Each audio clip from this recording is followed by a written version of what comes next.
कवना कडालो ये सैया सजिया पनिंदिया नया बेला सजिया पनिंदिया नया बेला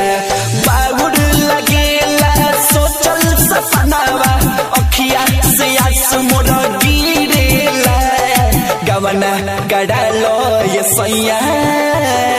सजिया पनिंदिया नया बेला सजिया पनिंदिया नया बेला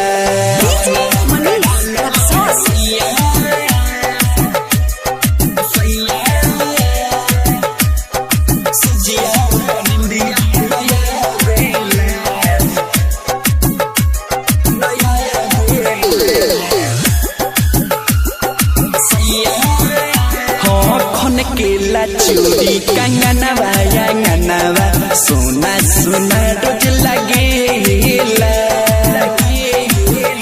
हो खन केला चूड़ी कंगनवा यांगनवा सोना सोना रोज लगेला उठवा के लाली कहे अब खाली बाली यसरा धरा बेला दिनमा धरालो ये सैया रतिया के निंदिया नया बेला रतिया के निंदिया नया बेला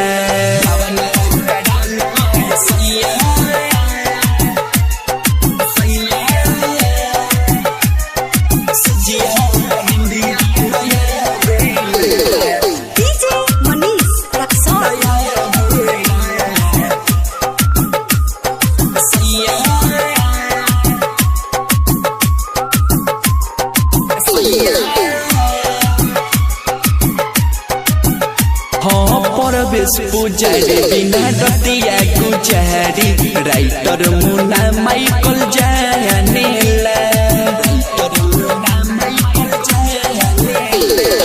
परवेश पुजारी बिना रतिया गुजारी राइटर मुना माइकल जानेला चंदन बेदरदी छुटका दे भरावा राधे श्याम न मानेला नयनवा जुड़ालो ये सैया सजिया पनिंदिया नया बेला सजिया पनिंदिया नया बेला यूएस रिकॉर्डिंग स्टूडियो ढाका।